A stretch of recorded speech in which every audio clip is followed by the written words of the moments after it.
Voilà, bien que sortant d'un festival Ciné 32 à Auch, j'ai tenu à venir aujourd'hui pour vos 20 ans, parce que c'est vrai que les rapports de l'équipe de Ciné 32 avec l'équipe du Mermoz de Muret sont des rapports privilégiés dans l'histoire et puis dans la durée.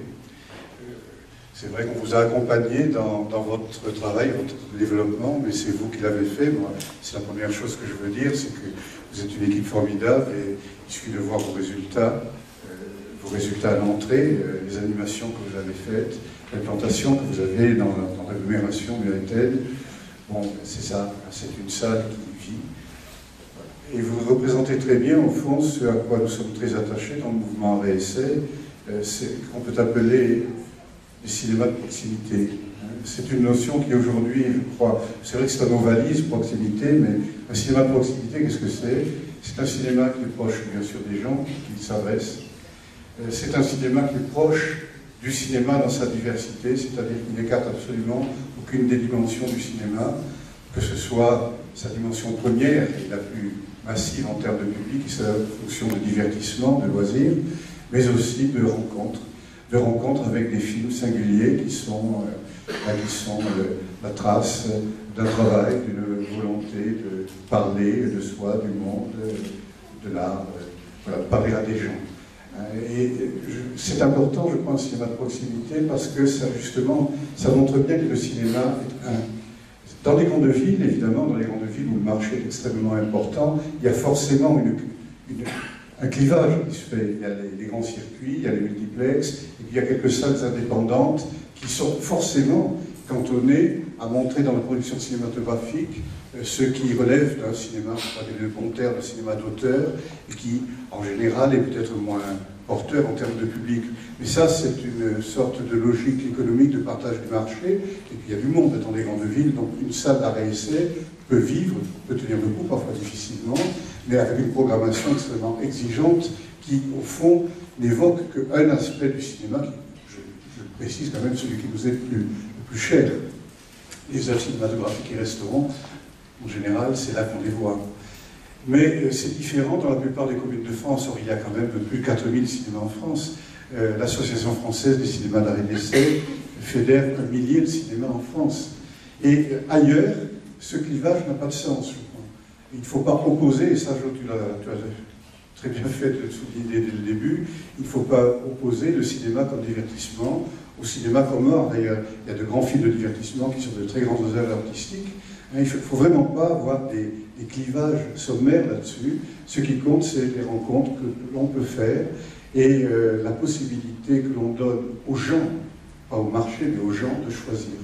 Et un cinéma de proximité, c'est justement un cinéma qui n'est pas dans une logique de marché, de partage de parts de marché, dans une logique d'expansion, comme c'est la logique de multiplex, effectivement, contre laquelle on a pu dire beaucoup de choses. Bon, en même temps, d'ailleurs, il faut reconnaître une chose, c'est que les multiplex ont eu au moins 2 effets positifs. Le premier, c'est de montrer qu'on peut voir du cinéma dans des conditions techniques qui sont exceptionnelles. Ce qui était vrai dans beaucoup de salles, mais pas dans toutes, il faut le reconnaître. Et la deuxième chose, c'est que ça a amené des salles qui se trouvaient dans l'œil du cyclone de multiplex et qui ronronnaient quelquefois dans une programmation simplement grand public, sans trop d'efforts, à redéployer leur travail de programmation et à s'ouvrir à une très grande diversité. Je ne prends pas votre exemple parce que c'était dès le début que vous avez voulu faire ça, mais une salle comme Ramonville, par exemple, qui faisait 40 000 entrées avant l'arrivée de la Belge, il tombait à 20 000 l'année suivante, évidemment. Et après quelques tâtonnements, on essayait de faire comme les multiplex, mais évidemment avec un écran on ne peut pas faire aussi bien, ni la même chose. Ils se sont ouverts à une très grande diversité de programmation, ils ont refidélisé des publics, parce qu'il n'y a pas un public, il y a des publics, il y a des gens, et maintenant ils font plus de 45 000 entrées, pratiquement 50 000, ils envisagent d'avoir une deuxième salle pour y mener un travail. Donc tout cela, je crois que c'est important de le rappeler. Un cinéma de proximité, c'est essentiel aujourd'hui. Alors c'est vrai qu'il y a tellement de problèmes autour de nous dans le monde et des crises qui menacent nous le savons bien, ça peut paraître un peu dérisoire, mais en fait, il faut voir comment un cinéma de proximité, ça anime un lieu, ça anime une agglomération. C'est un endroit où des gens peuvent se retrouver, rencontrer. C'est un endroit où il se passe des choses. Même si on n'y va pas, je le vois dans le Gers, dans les petits villages du Gers, il y a des gens qui ne vont jamais au cinéma, mais ils sont très fiers du cinéma qu'il y a dans leur village, et ils sont très fiers quand on leur dit « Ah, vous passez ce film-là, comme à Paris, vous avez un truc en version originale, c'est incroyable. » Ils ne vont pas le voir forcément, il y en a qui le vont aussi. Et donc c'est très important, je crois, un vrai cinéma de proximité. Simplement, ce qui a changé aujourd'hui, je crois que ça, vous en êtes parfaitement conscient, c'est qu'un cinéma de proximité ne peut vivre que s'il a la totalité du cinéma à proposer à la diversité de ses publics, la diversité de l'offre, la diversité des publics, la complémentarité des publics. Puis les publics, c'est pas figé, ça bouge. On va voir parfois un film très commercial, et puis comme ça, on va tomber sur un autre film, on va découvrir tout à coup qu'il y a d'autres possibilités de plaisir dans le cinéma.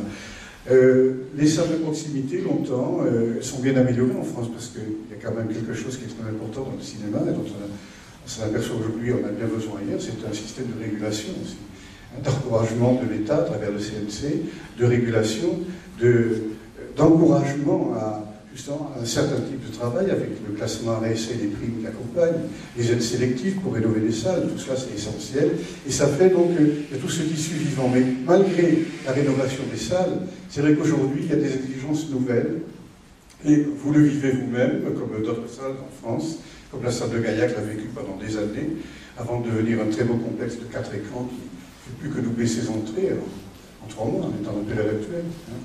Eh bien, c'est vrai qu'on ne peut pas assimiler le cinéma de proximité à des petites salles qu'on a conservées tant bien que mal, avec des salles trop petites, trop étroites, un espace d'accueil insuffisant.